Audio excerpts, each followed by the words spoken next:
इस वीडियो में हम केमिकल वेदरिंग के बारे में पढ़ेंगे। पिछले वीडियो में हमने फिजिकल वेदरिंग के बारे में पढ़ा था। तो केमिकल वेदरिंग होता क्या है?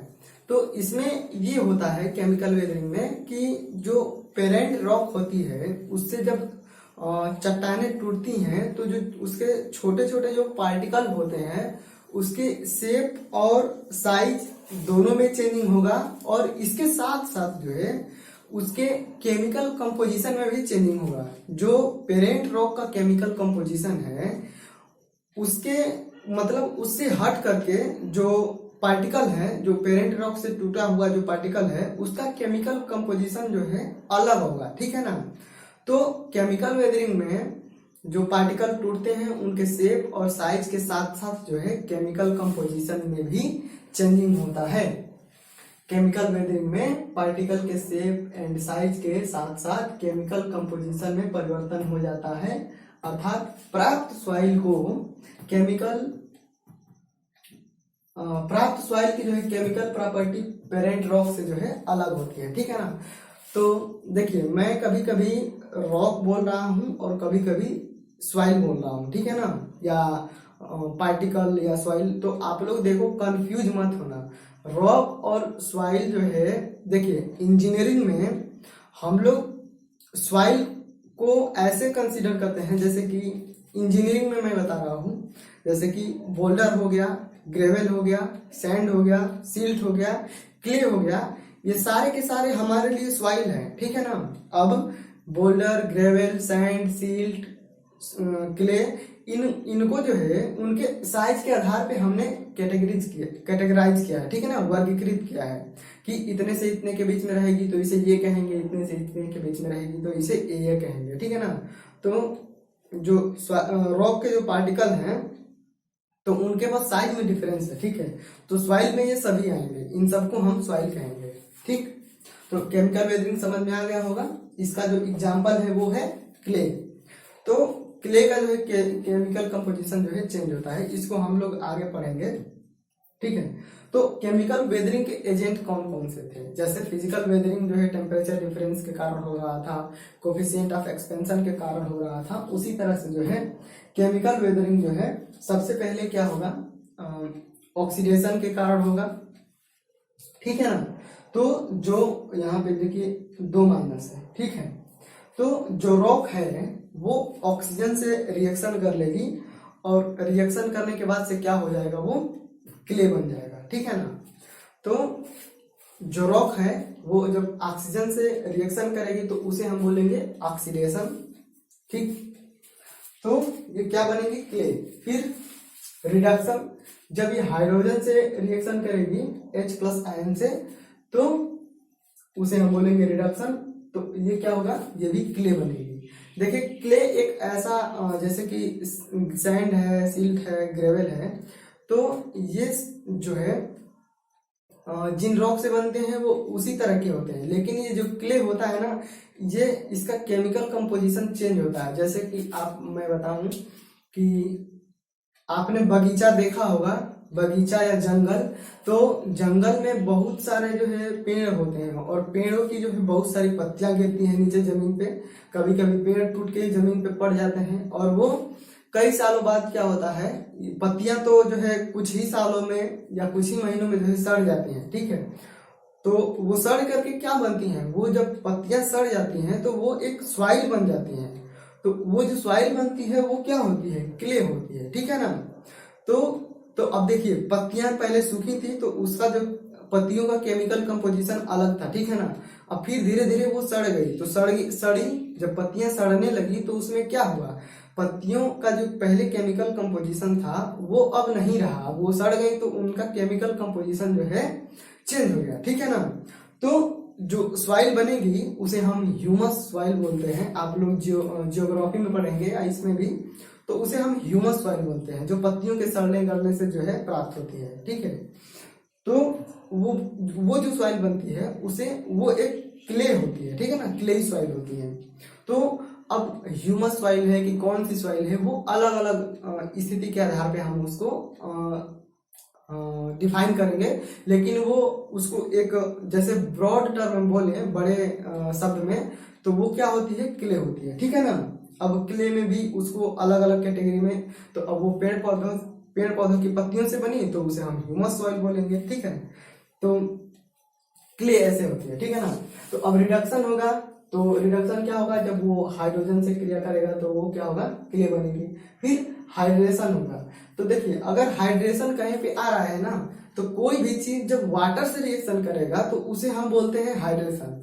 तो रॉक है, तो जब वो वाटर से रिएक्शन करेगा तो जो चीज बनेगी उसे हम क्ले बोलेंगे।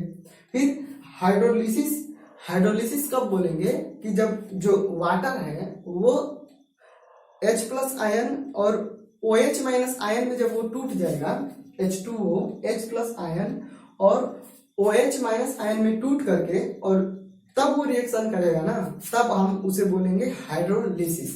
तो H2O जो है सबसे पहले H+ आयन और OH- आयन में टूट जाएगा, फिर इसके बाद से जो है इसका जो OH- आयन है वो जो रॉक से रिएक्शन करेगा तो उसे हम बोलेंगे क्ले।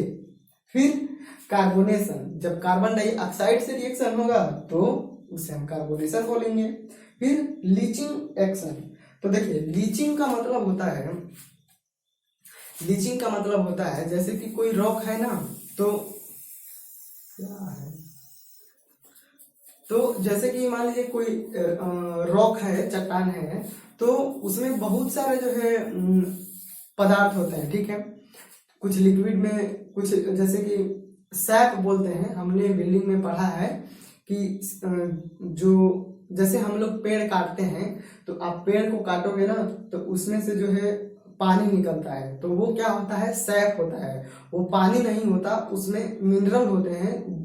जैसे हम लोगों के शरीर में ब्लड प्रवाहित होता है, तो उसी तरह से पेड़ के लिए जो उसमें वाटर था, पानी था, वो उसका जो है पोषक तत्व था। तो उसका हम लोगों को दिखता है कि ये वाटर है, लेकिन वो वाटर नहीं होता, उसका मिनरल जो है, केमिकल कंपोजिशन जो है कुछ अलग होता है, ठीक है। तो इसी तरीके से जो रॉक होती है, तो रॉक तो एक प्रकार की चट्टानें नहीं है, उसमें कई प्रकार के केमिकल हैं, ठीक है ना। तो कई प्रकार के केमिकल होने के कारण उसमें जो है नमी रहती है, चट्टानों में जो है नमी रहती है, और उन नमी में जो है चट्टानें बहुत सारे केमिकल से बनी होती है, ठीक है। तो सिलिका है, एल्यूमिनियम है, मैग्नीशिया है, ठीक है ना, जो हमने पढ़ा था सियाल, सीमानीफे, उसमें कार्बन है, तो इन सारे के कंपोनेंट होते हैं उसमें। तो जो वाटर होता है उसमें ये सारे के सारे जो है घुले रहते हैं। तो जब वही घुले जो मिनरल हैं, जो घुले अवस्था में हैं, जब वो बाहर निकल जाते हैं, जब वो घुले रहते हैं और वो जो नमी होती है चट्टानों में, वो जो बाहर निकल जाती है, और उनके बाहर निकलने के बाद जो चट्टान बचती है उसे हम लोग क्ले बोलते हैं, ठीक है ना। तो जो वो मिनरल है घुला हुआ था उसमें वाटर में, और घुल करके जो चट्टानों से बाहर निकल गया, तो इस प्रोसेस को हम क्या बोलते हैं, लीचिंग एक्शन बोलते हैं, ठीक है ना, समझ रहे हो। तो जैसे पेड़ है, पेड़ को हमने काट दिया तो उसमें से उसका जो मिनरल निकल रहा है तो वो क्या हो रहा है, लीच्ड आउट हो रहा है, मतलब लीचिंग हो रहा है उसका, ठीक है ना। तो जैसे हम लोग इरिगेशन में पढ़ेंगे कि इरिगेशन में हम खेतों में जाते हैं तो जो फसल लगी रहती है उसके लिए हम लोग कभी पोटास डालते हैं, कभी डाई डालते हैं, कभी यूरिया डालते हैं, तरह तरह के खाद डालते हैं कि हमारी जो खेत है, फसलों का ग्रोथ है वो बहुत ज़्यादा हो जाए।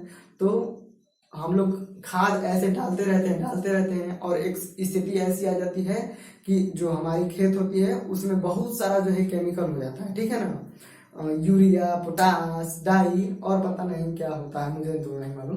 तो इन जो खाद होती है इसका जो है कंपोजिशन होता है, कंपोजिशन नहीं, कंसंट्रेशन होता है, इनका जो कंसंट्रेशन है वो बहुत ज्यादा मात्रा में जो है बढ़ जाता है। तो अब बढ़ जाने के कारण जो है फसलें अच्छी नहीं होती। तो उन जो खादों का जो कंसंट्रेशन है तो उसको निकालने के लिए हम लोग क्या करते हैं कि अच्छा वाटर, जो फसलों के लिए उपयोगी वाटर होता है, उसको हम लोग खेतों में ले जाके भरते हैं, ठीक है ना। अब भरने से क्या होगा कि जैसे ये हमारी सॉइल है, ठीक है, अब हम इसके ऊपर से जो है वाटर जो है लाएंगे, तो अब वाटर ला के भर देंगे हम लोग, ठीक है ना। तो हमने वाटर जो है भर दिया, ठीक है। अब ये वाटर क्या होगा, वाटर जो है परकोलेट होगा। मैंने बताया है आपको कई बार कि परकोलेशन जो बोलेंगे कि वो किसी मीडियम से छान करके जाए, ठीक है ना। तो अब यहाँ पे सॉइल है और इसमें रंध्र होते हैं, तो ये नीचे जो है छान करके जाएगा। तो अब ये वाटर नीचे ही नहीं छन के जाएगा, इसमें जो खाद हमने बहुत सारा डाला है वो भी इसमें जो खाद है वो घुल जाएंगे, वाटर के साथ घुल करके और छन करके नीचे जो है ग्राउंड वाटर में मिल जाएंगे। या अगर हमने कहीं नीचे इसका नीचे खेतों के नीचे अगर पाइप डाला है, छिद्रित पाइप डाला है, तो ये वाटर जो है पाइप के माध्यम से इसमें आए, रंध्रों के माध्यम से छन करके पाइप में आएगा और पाइप से जो है इसको हम बाहर निकाल देंगे। तो ये जो इसमें खाद था, केमिकल थे जो ये वाटर के साथ जो घुल करके और ये बाहर जब निकल गए तो इसको हम बोलेंगे लीचिंग एक्शन, ठीक है ना। तो वो जो केमिकल था वो बाहर निकल गया। तो लीचिंग एक्शन में यही होता है कि जो केमिकल होता है वो घुल करके बाहर निकल जाता है, तो उसी को हम लीचिंग एक्शन बोलते हैं। समझ में आ गया होगा। अगर नहीं समझ में आया तो आप फिर से कमेंट करना, तो मैं फिर से बताऊंगा। तो लीचिंग एक्शन जो है रॉक होता है और ये वाटर इसमें घुल करके और निकल जाता है। तो इसमें जो है रॉक में मुख्य रूप से क्या निकलते हैं, तो लाइम, चूना होता है, ये घुल करके बाहर निकलेगा और भी सारे जो मटेरियल होंगे वो जो है घुल करके बाहर निकलेंगे। तो हमने जो है इस वीडियो में केमिकल वेदरिंग के बारे में पढ़ लिया है, ठीक है। तो मुझे आशा है कि आप लोगों को समझ में आ रहा होगा। अगर आप देखिए, आप जो है इसका नोट्स बना लेना, ठीक है ना, क्योंकि मैं ये नहीं कि आधा पढ़ाया फिर आधा नहीं पढ़ाऊंगा, फिर आधा बोलूंगा कि आप यहाँ पे आ जाओ मैं यहाँ पे पढ़ाऊंगा, ठीक है। मैं पूरा पढ़ाऊंगा, अगर मुझे टाइम मिलेगा तो मैं ऐसे ही पढ़ाता चला जाऊंगा। तो आप लोग जो है नोट्स बना लेना, आपके जूनियर इंजीनियर एग्जाम के लिए जो है बहुत इंपॉर्टेंट है, ठीक है। आप इसमें से जो है आपको कुछ भी पूछ सकता है इतने में से, ठीक है ना। और इसके पीछे फिजिकल वेदरिंग पढ़ाया, तो वो जो चीज़ें मैंने समझाया वो समझे रहेंगे तो जो है एग्जाम में आएगा तो उसको टिक करने में जो है अच्छा रहेगा, ठीक है। तो आप लोग नोट्स बना लेना।